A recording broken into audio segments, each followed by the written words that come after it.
നേരം മങ്ങിയ നേരത്തെക്കര മാനത്തെത്തുവതാരോ മാനത്തെത്തുവതാരോ. നേരം മങ്ങിയ നേരത്തെക്കര മാനത്തെത്തുവതാരോ മാനത്തെത്തുവതാരോ. അങ്ങും ഇങ്ങും നക്ഷത്രങ്ങൾ എന്നുടെ വലയിൽ വീണല്ലോ എന്നുടെ വലയിൽ വീണല്ലോ എന്നുടെ വലയിൽ വീണല്ലോ എന്നുടെ വല. ഇന്ന് വൈകുന്നേരം രാജകുമാരി വരും. രാജകുമാരിയോ? ആശാൻ തമാശ. ഇന്ന് ബ്ലൗസ് തച്ചു കൊടുക്കാന്നാ പറഞ്ഞിരിക്കുന്നത്. അതിന് ബ്ലൗസിന്റെ അളവ് വേണ്ടേ? അളവ് ബ്ലൗസ് മേശക്കടിയിൽ ആശാൻ ഒളിപ്പിച്ച് വെച്ചിരിക്കല്ലേ. എടാ എടാ, ആ അളവ് ബ്ലൗസ് കൊണ്ട് ബ്ലൗസ് വെച്ചാലേ അവളുടെ ഇപ്പോഴത്തെ കണ്ടീഷൻ അനുസരിച്ച് അതങ്ങനെ കടക്കില്ല. ആശാൻ അവർ തൊട്ടും പിടിച്ച് അളവെടുക്കാൻ വേണ്ടി അല്ലേ ആശാനെ. നേരം മങ്ങിയ നേരത്തക്കര മാനത്തെത്തുവതാരോ. ബ്ലൗസ് വെച്ചോ? എന്ത് ചോദ്യ രാജകുമാരി ഇത്? അളവെടുക്കാതെ ബ്ലൗസ് തയ്ക്കാൻ പറ്റുമോ? അളവ് ബ്ലൗസ് ഞാൻ തന്നിരുന്നല്ലോ. അതുകൊണ്ട് ബ്ലൗസ് തയ്ച്ചാ രാജകുമാരിക്ക് ഇടാൻ പറ്റില്ല. എന്റെ രാജകുമാരി, ഇത് നിന്റെ കല്യാണ സമയത്തുള്ള ബ്ലൗസ് അല്ലേ? അന്നത്തെ പോലെ നീ ഇപ്പിരിക്കുന്നത്. ശരിയാ, ഞാനതൊന്ന് മറന്നു. പക്ഷേ ഇന്ന് എനിക്ക് ബ്ലൗസ് വേണം. അതിന് 1 മണിക്കൂർ സമയം പോരെ? രാജകുമാരി വാ, അളവെടുക്കാം. വാ.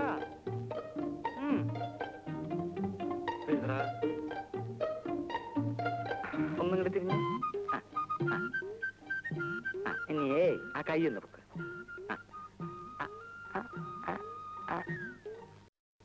34. എത്ര? 34. കൈ പൊക്കിയിരുന്നോട്ടെ, അതൊരു കുഴപ്പമില്ല. കൈ പൊക്കില്ല, കൊല്ലാനൊന്നല്ലോ. 35. എഴുതറ.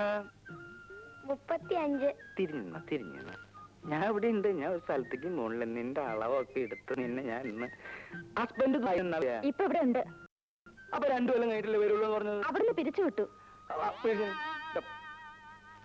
10. എഴുതാ. 10. 18. എഴുതാത്തേണ്ടി.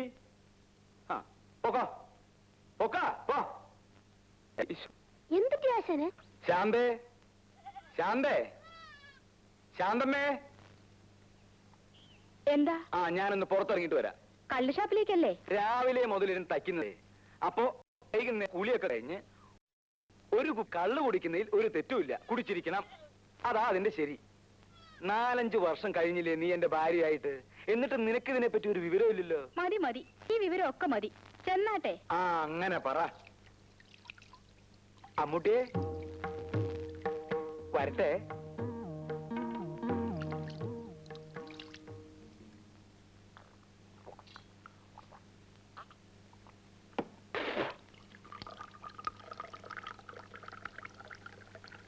അച്ചുതട്ടാര് പണം പലിശക്ക് കൊടുത്താ തിരിച്ചു വാങ്ങാനും അറിയാം. പണം കിട്ടിയില്ലേ മോലാക്കിയിരിക്കും. എന്നിട്ട് പത്രോസ് പണം തന്ന 3000 ഒളിവായിക്ക് അവൻ എന്നെ 30,000 തവണ നടത്തി. അപ്പോ പത്രോസിന് കൊടുത്ത പണം ഗോപി അല്ലേ? രൂപ കിട്ടിയില്ലെങ്കിൽ എന്താ, അതിനുള്ള ഉരുപ്പടി ഞാൻ മോലാക്കി. പത്രോസ് പെങ്ങളെ കെട്ടിക്കാൻ വെച്ചിരുന്ന പൊന്നെടുത്തോണ്ട് പോന്നായിരിക്കും അല്ലേ? പിന്നെ എങ്ങനെ മുതലാക്കി? എടാ, ഈ ലോകത്ത് ഏറ്റവും വില കൂടിയ 2 സാധനങ്ങളേ ഉള്ളൂ. ഏതൊക്കെയാന്നറിയാവോ? എന്താ? പൊന്നും പെണ്ണും. പൊന്നെന്ന് പറഞ്ഞാ പണം. പണം എന്റെ പോയി. പിന്നെ പെണ്ണ്, അത് ഞാൻ മുതലാക്കി. എങ്ങനെ? ലോകത്തൊരു കുഞ്ഞു പോലും അറിയാതെ പത്രോസിന്റെ ഭാര്യ റോസക്കുട്ടിയെ ഞാൻ. അയ്യോ, അതാടാ അച്ചുതട്ടാര്. മനസ്സിലായോ? ഭഗവതി, അച്ചുതട്ടാറ് ഞാൻ സമ്മതിച്ചിരിക്കുന്നു.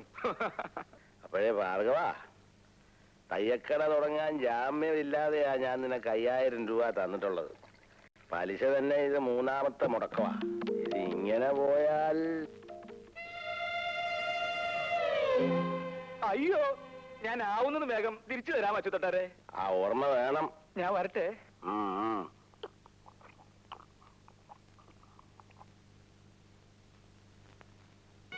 ഇവിടെ വച്ചേക്ക്. ശാന്തമ്മേ, നീ ഇങ്ങനെ കുനിഞ്ഞിന്ന് പണിയെടുക്കരുതെന്ന് ഡോക്ടർ പറഞ്ഞിട്ടില്ലേ? യൂട്രസ് മാറ്റിയതാ, നടുവിളക്കരുത്. അതൊക്കെ നോക്കിയാ ചേട്ടന്റെയും മോളുടെയും കാര്യം ആരാ നോക്കുക? എന്തെങ്കിലുമൊക്കെ ഇവളും ചെയ്യില്ലേ? കൊച്ചു കുട്ടിയൊന്നും അല്ലല്ലോ, 10-17 വയസ്സായില്ലേ? അമ്മു, നീ ഇതൊന്ന് വിളമ്പിയേ. അമ്മു, നീങ്ങട് വാ.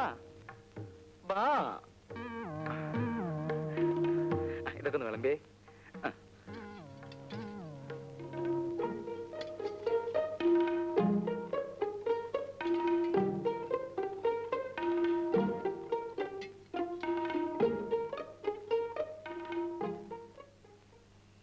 അമ്മോ, നീ ഇങ്ങോട്ട് വാ, ഇത് ഇത്തിരി കൂടി ഒഴിച്ചേ.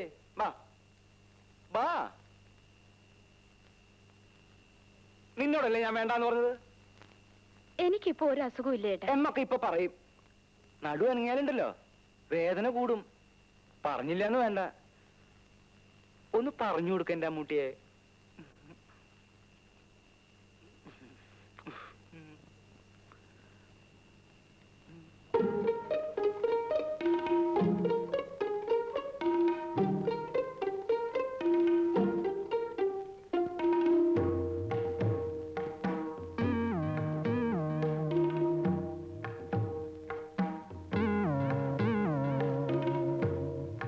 ചേട്ടൻ എന്താ ആലോചിക്കുന്നേ? ഒന്നുമില്ല. എനിക്കറിയാം, ഇനി എനിക്ക് പ്രസവിക്കാനാവൂലല്ലോ എന്ന് ഓർത്തിട്ടല്ലേ. ഭാർഗവേട്ടന് ആൺകുട്ടിയോടാണ് ഇഷ്ടം. പക്ഷേ ഇനിയിപ്പൊ അതൊന്നും പറഞ്ഞിട്ട് കാര്യമില്ലല്ലോ. യൂട്രസ് എടുത്ത് പുല്ല് പോലെ കളഞ്ഞില്ലേ ഡോക്ടർ? അതിന്റെ വില എന്താന്ന് ഡോക്ടർക്ക് അറിയോ? അമ്മൂന് ഒന്ന് രണ്ട് ആലോചനയായിട്ട് ആ ബ്രോക്കർ നാരായണേട്ടൻ വന്നിരുന്നു. നാരായണ ചേട്ടനും നാരായണ ചേച്ചി വന്നിട്ട് എന്താ കാര്യം? കയ്യില് തുട്ടുണ്ടാ? കട തുടങ്ങാനേ 5000 രൂപയാ അച്ചുതട്ടാരോട് വാങ്ങിയിട്ടുള്ളത്. അതിന്റെ പലിശ പോലും 3 മുടക്ക.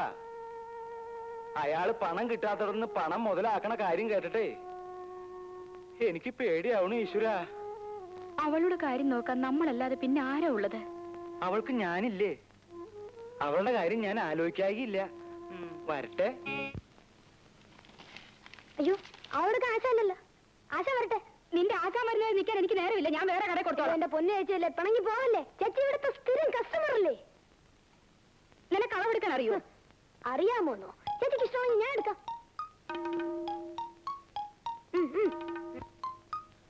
ഈശ്വര, ഇവനും അളവെടുപ്പ് തുടങ്ങിയോ? ബ്ലൗസ് തയ്ക്കുന്നുണ്ട്, അരവണ്ണം എടുക്കുന്നത്.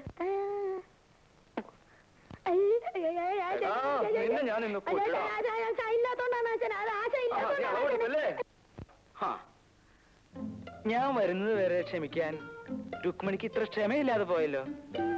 വരൂ, നമുക്ക് വിശദമായിട്ട് അളവെടുക്കാം. വരൂ.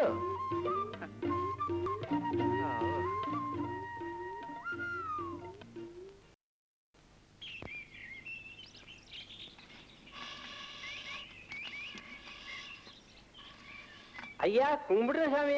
இது யாரு? கருப்பையாவா? என்னமா சவுக்கம் தானா? ஆமா சாமி. இது யாரு? நம்ம இளைய பொண்ணு காமாட்சி. அப்படியா? உனக்கு ഇത്രയും വലിയൊരു മകളുണ്ട് അറിഞ്ഞില്ലല്ലോ കറിയാ. നീ വന്നില്ലല്ലോന്ന് ഞാൻ നിனைச்சிருக்காയിരുന്നു. വേറെ 3-4 പാർട്ടി ഇങ്ങ வந்து நான் யாருக்கும் கொடுத்தில்லை. ரொம்ப உபகாரம் சாமி. உனக்கு தெரியுமா, முட்டம் நிறைய பொண்ணு இருக்கு. 2 வருஷத்துக்கு முன்னால நீ மட்டும் இங்க வந்து பொண்ணு எடுத்தது. அதுக்கப்புறம் யாருக்கும் கொடுக்கலையா? பணம் ஏத்துறது சாமி. விலை என்ன? நீ ஒரு 1000 ரூபாய் போடும். 1000 ரூபாயா? என்ன சாமி இது? இந்த மண்ணை முழுசா அடிச்சா கூட 1/4 பவுனுக்கு மேல பொண்ணு கிடைக்காது. நான் ஒரு 250 ரூபாய் தர்றேன் சாமி. போயா, 250 ரூபாய். போய் வேலை பாரு. அப்படி எல்லாம் சொல்லாதீங்க சாமி. இந்த மாதிரி ஏதாவது கிடைச்சாதான் இந்த பொண்ணோட கல்யாணமே நடக்கும். கடைசியா ஒண்ணு சொல்றேன், 500 ரூபாய் விடு. அதை இவ்வளவு ஓர்த்துட்டா. இவ்வளவு கல்யாணம் பண்ணி ரட்சப்பட்டேன் சாமி. நான் ஒரு 400 ரூபாய் தர்றேன் சாமி. அவ்வளவுதான் எங்க கிட்ட இருக்கு. மேற்கொண்டு ஒரு தம்படி கூட கிடையாது சாமி. சரி சரி கொடு. இந்தாங்க சாமி. வேலை உடனேக்கோ.